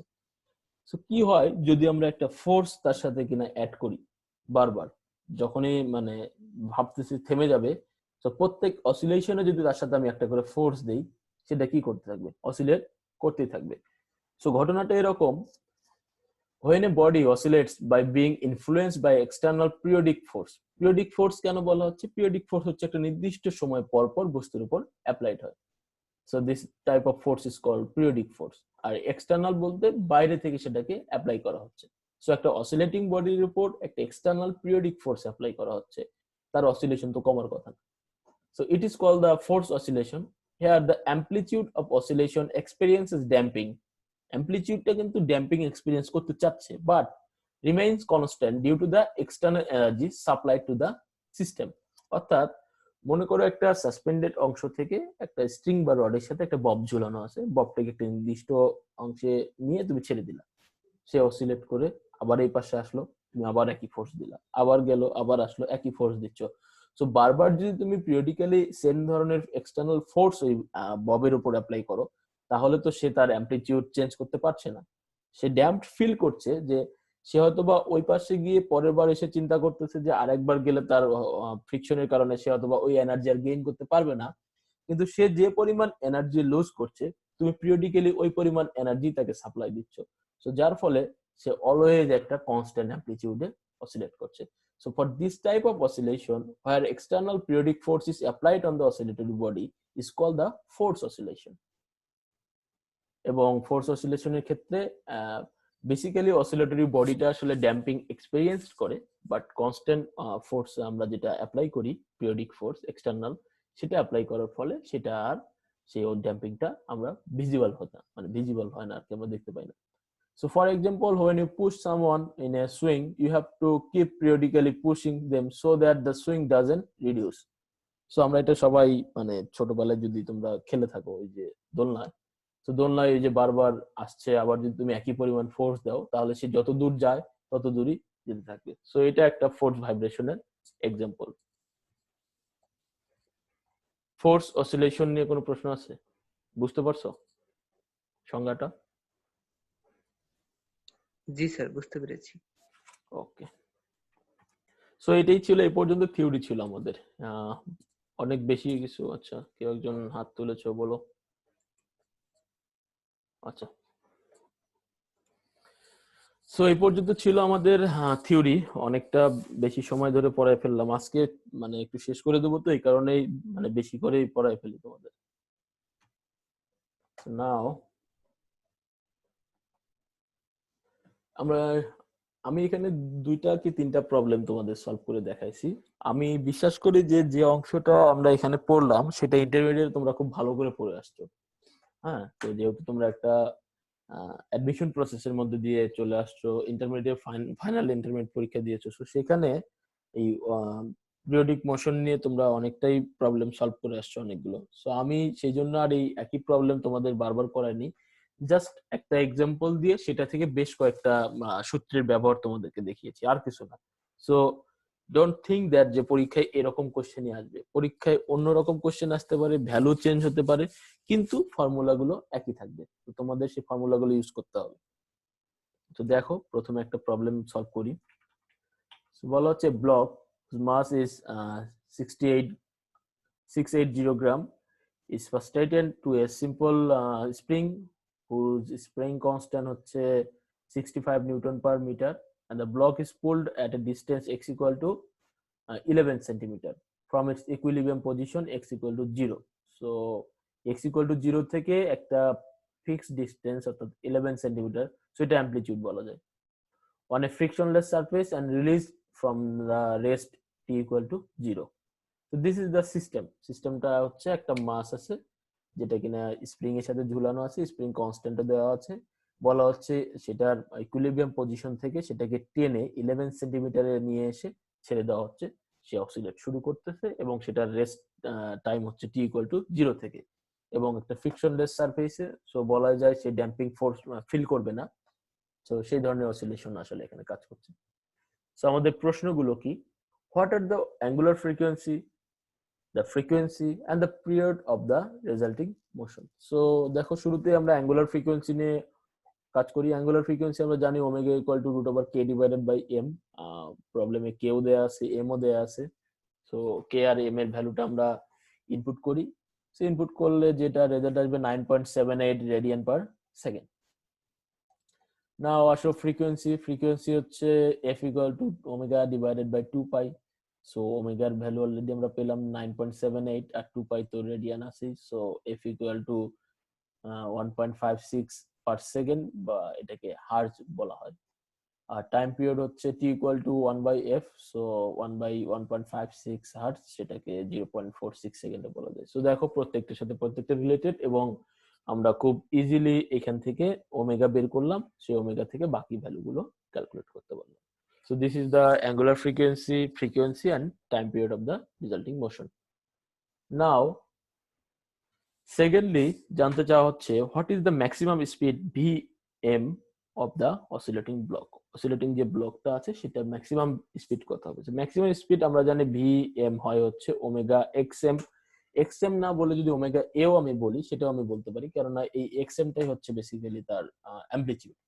সো ওমেগা আমরা জানি 9.78, আর এক্সএম হচ্ছে 0.11 মিটার। সেখান থেকে 1.1 metre per second is the maximum speed of this oscillating block. And third one হচ্ছে what is the magnitude a m. আচ্ছা সরি, এটা এএম একসাথে হয়ে গেছে, এটা সাফিক্স আকারে আসবে এখানে। So of the maximum acceleration of the block due to the oscillation, সেটার জন্য ম্যাক্সিমাম অ্যাক্সেলারেশন হবে ax equal to omega square xm। So value বসাই দিলে আমাদের আসবে হচ্ছে 11 মিটার। সরি, অ্যাক্সেলারেশনের ইউনিট তো মিটার পার সেকেন্ড স্কয়ার হবে। আচ্ছা এখানে পার সেকেন্ড স্কয়ারটা মিস হয়ে গেছে। সো এই তিনটা হচ্ছে আমাদের তিন ধরনের ইকুয়েশনের ব্যবহার। দেখো তিনটা প্রবলেমে আমরা একটা, দুইটা, তিনটা, চারটা, পাঁচটা, এই তিনটা প্রবলেমের সেকশনে কিন্তু আমরা পাঁচটা অলরেডি ইকুয়েশন ইউজ করে ফেলছি। সো আমার কথা হচ্ছে যে পরীক্ষাতে এই ধরনের প্রবলেম আসবে এমনটা চিন্তা করার দরকার নাই। এই টাইপের প্রবলেম আসতে পারে, ভ্যালু চেঞ্জ হয়ে থাকতে পারে, অন্য ভাবে ফর্মুলাগুলো ইউজ করা লাগতে পারে। এই So now another problem হচ্ছে suppose a block has mass m equal to 2.72 × 10⁵ kg and is designed to oscillate at frequency f equal to 10 Hz with amplitude xm equal to 20.0 centimeter. So f দেয়া আছে, xm দেয়া আছে, m দেয়া আছে। এখন আমাদের কি করতে হবে? What is the total mechanical energy E of the spring block system? অর্থাৎ স্প্রিং ব্লক সিস্টেমের টোটাল মেকানিক্যাল এনার্জিটা কত হবে সেটা আমাদের মেজার করতে হবে। দেখো এখানে যেহেতু স্প্রিং একটা সিস্টেম আছে, সো স্প্রিং যদি দেয়া থাকে তার আমাদেরকে স্প্রিং কনস্ট্যান্ট জানতে হবে, সেটা হচ্ছে প্রথম কাজ। সো স্প্রিং কনস্ট্যান্ট এখানে দেয়া নাই। স্প্রিং কনস্ট্যান্ট যদি দেয়া না থাকে তাহলে বের করতে হবে। আমরা জানি omega square equal to K divided by M. So K equal to M omega square. Omega আবার ভ্যালু জানি 2 পাই এফ, যেহেতু এফটা দেয়া আছে সেই জন্য ওই ফর্মুলা ইউজ করলাম। সো সবগুলো ভ্যালু বসিয়ে যদি আমি ক্যালকুলেট করি তাহলে k equal to 1.073 10⁹ newton per metre. So আমরা কে পেয়ে গেলাম। নাও টোটাল এনার্জি খুব ইজিলি ক্যালকুলেট করতে পারবো, যেহেতু একটা অসিলেটরিং বডি। আর e equal to k d plus u half M V square plus half K x square. দেখো আমি এটাকে ভি কে সরাসরি 0 ধরেছি, কারণ হচ্ছে ম্যাক্সিমাম ডিস্টেন্সে ভি হচ্ছে 0 হয়। যেহেতু আমরা ম্যাক্সিমাম ডিস্টেন্স নিয়ে কাজ করছি, অর্থাৎ টোটাল অ্যামপ্লিটিউড যেটা সেটাতে যাচ্ছি ক্যালকুলেশনে। সো ম্যাক্সিমাম ডিস্টেন্সে ভি আমাকে 0ই ধরতে হবে। সো টোটাল এনার্জিটাই হচ্ছে তার কাইনেটিক এনার্জি। তো 2.147 × 10⁷ জুল, এটা হচ্ছে আমাদের টোটাল কাইনেটিক এনার্জি ইকুয়েশনের আরেকটা পার্ট আছে। So what is the block speed at passes through the equilibrium point. Block স্পিডটা কত যখন সেই ইকুইলিব্রিয়াম পয়েন্টটাকে এক্সিস্ট করে যাবে। সো কখন সেই ইকুইলিব্রিয়াম পয়েন্টটাকে এক্সিস্ট করে যাবে? যখন x ইকুয়াল টু 0 থাকবে এবং in that case total এনার্জিটাই হবে kinetic energy, U equal to 0 হবে। So now E equal to K plus U, ইউটা তো 0, so half M V square, V স্কোয়ারের সাথে যে ভ্যালুগুলো আছে সেগুলো যদি আমরা বসাই তাহলে এটা তো জানি, হাফ এম এর ভ্যালুটা আমরা জানি। সো ভি ইকুয়াল টু আসবে 12.6 metre per second. So this is the maximum speed when it passes through the equilibrium position. So এই পার্টটা আমাদের নেওয়া হচ্ছে রজনী খালিদের বই থেকে, ফান্ডামেন্টাল অফ ফিজিক্স, আর ইন্টারনেটের সহযোগিতা নিয়েছি কিছু। So this is the waves এর যে পার্টটা তোমাদের পড়ানোর কথা, সেই পার্ট আমি শেষ করলাম। বলো কোনো কোশ্চেন আছে কিনা এই ওয়েভস এর এই যে অংশটা পড়লাম সেটা নিয়ে?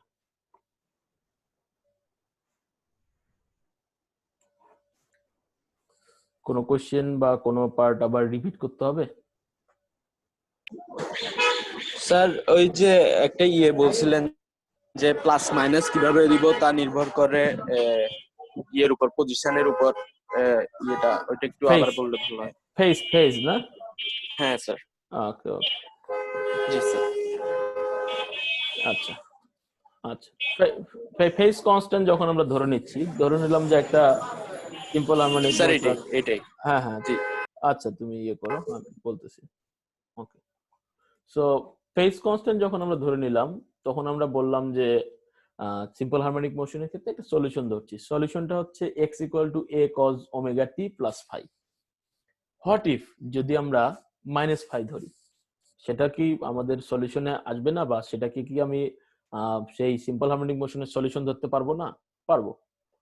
তাহলে প্লাস মাইনাসের আসলে ব্যাখ্যাটা কি, বা এটাকে কিভাবে ভিজুয়ালাইজ করা যায়? অর্থাৎ একটা পার্টিকেল যেহেতু মুভমেন্টে আছে, সেটা সার্কুলার পাথে, পিরিয়ডিক পাথে মুভ করছে, তো সেটাকে আমি আসলে কিভাবে ধরবো, প্লাস মাইনাসকে আমি কিভাবে ভিজুয়ালাইজ করব, সেই জিনিসটা দেখানোর জন্য আসলে আমি এই ফিগার দুইটা এখানে দিয়েছি।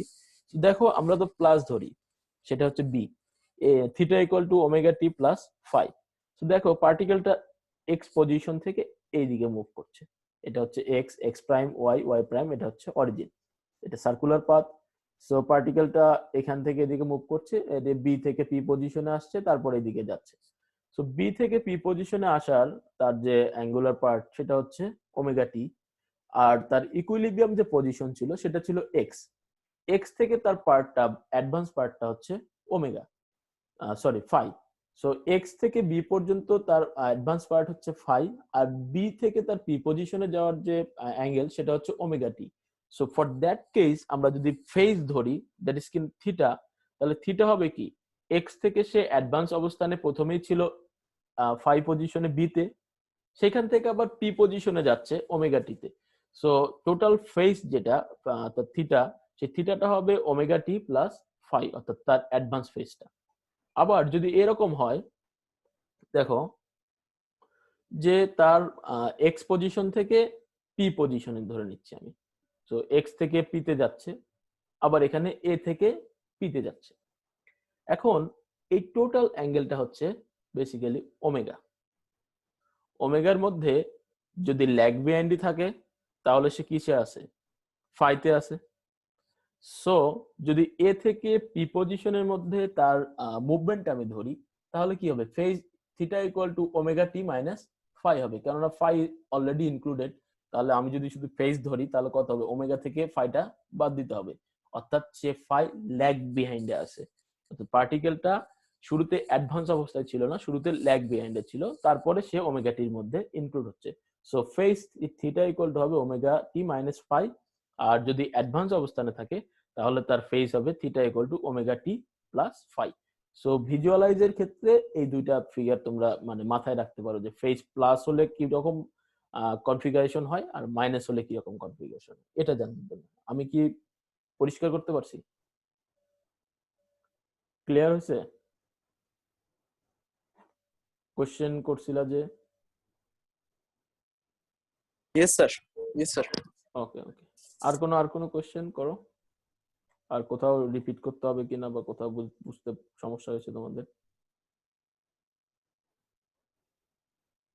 Any question?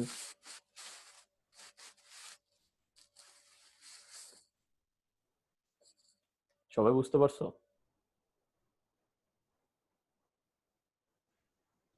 স্যার হ্যাঁ বলো বলো। ড্যাম্পিং এর ইকুয়েশন গুলো কি ইম্পর্টেন্ট? ড্যাম্পিং এর ইকুয়েশন ইম্পর্টেন্ট বলতে পরীক্ষার জন্য ইম্পর্টেন্ট না, কিন্তু তোমরা যদি ভবিষ্যতে কোনো প্রবলেম সলভিং কন্টেস্টে যাও বা কোনো প্রবলেম সলভিং কোনো কম্পিটিশনে যাও, সেখানে যদি ড্যাম্পিং এর এরকম একটা ইকুয়েশন আসে, তাহলে তুমি সলিউশনটা খুব ইজিলি গেস করতে পারবা, তাই কি না? মানে জি এরকম, স্যার। হ্যাঁ, তো সেই জন্যই ওটা আসলে দেখানো ড্যাম্পিং এর সলিউশন ইকুয়েশন। এটা আসলে পরীক্ষায় আসবে না, বাট তোমাদের যেহেতু তোমরা সিএসসি তে পড়ো, তোমাদের ইকুয়েশন গুলো জানা জরুরি, সলিউশন গেস করতে তোমাদের তাহলে প্রবলেম সলভ করতে সুবিধা হবে, সেই জন্য এটা দেওয়া আর কি। সো করো আর কোনো কোশ্চেন?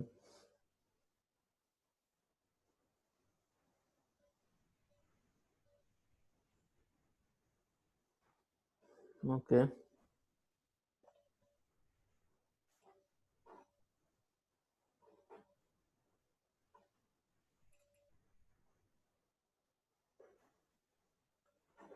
সো যদি কোনো কোশ্চেন না থাকে তাহলে আমরা লেকচার এখান পর্যন্তই শেষ করি আর তোমাদের অ্যাসাইনমেন্টের বিষয়ে আলোচনা করি।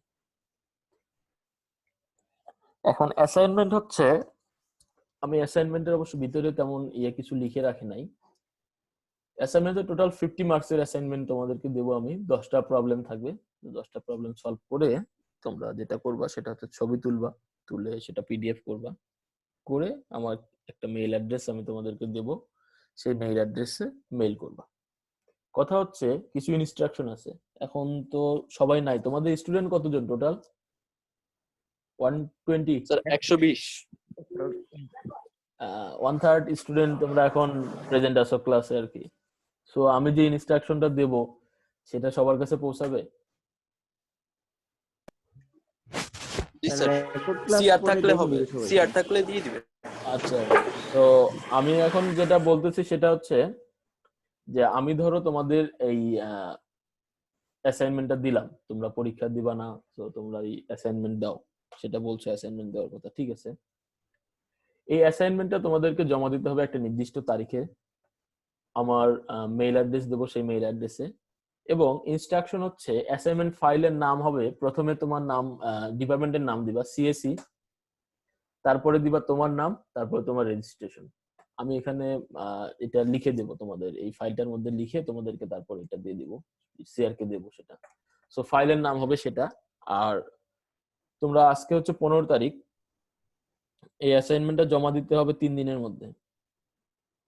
উইদিন 18 তারিখের মধ্যে তোমরা অ্যাসাইনমেন্টটা সাবমিট করবা। সবাই কি রাজি?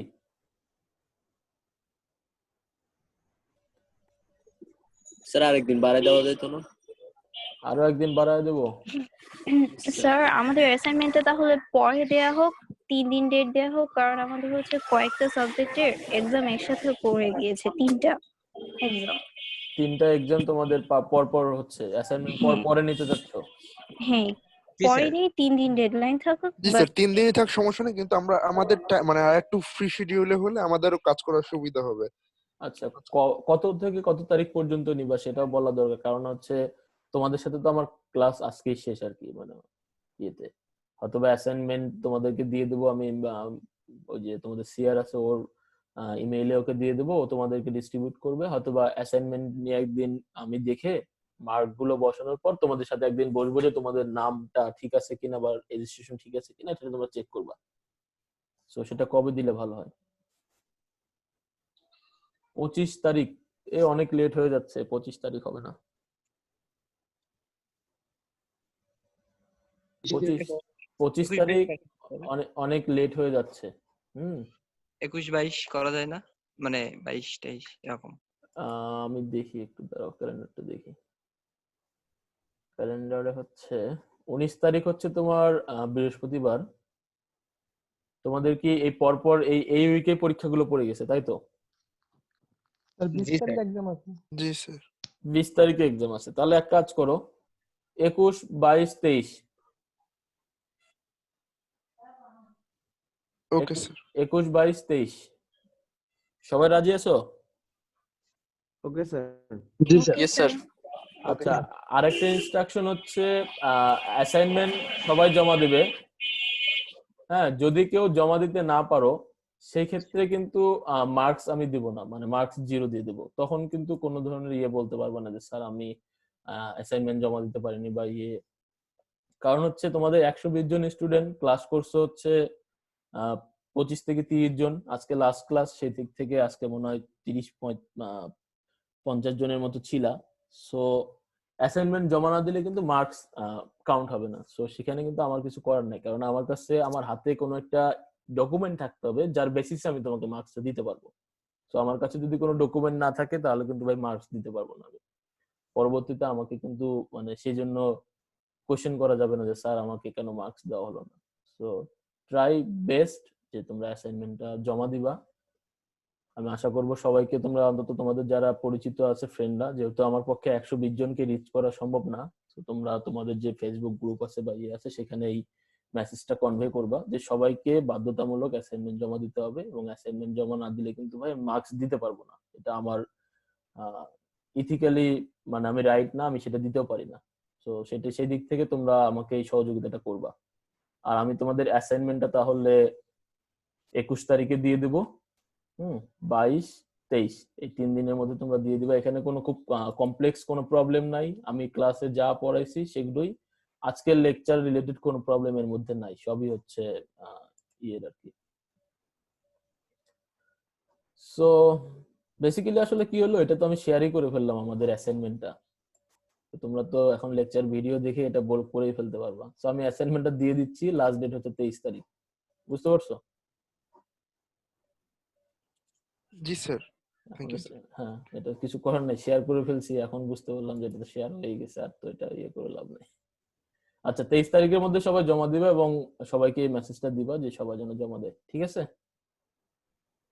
তো ওকে, হ্যাঁ, আমরা লাস্ট একটা ক্লাস নেব, সেটা হচ্ছে অ্যাসাইনমেন্ট মার্কস সব অ্যাড করার পর একটা রিভিউ ক্লাস হবে। সেখানে ওই তোমাদের অ্যাসাইনমেন্টের মার্কসটা অ্যাকর্ডিং টু ইওর রোল ঠিক আছে কিনা এটা সবাই চেক করবা, ঠিক আছে? ওকে জি sir. Okay sir, thank you. Okay.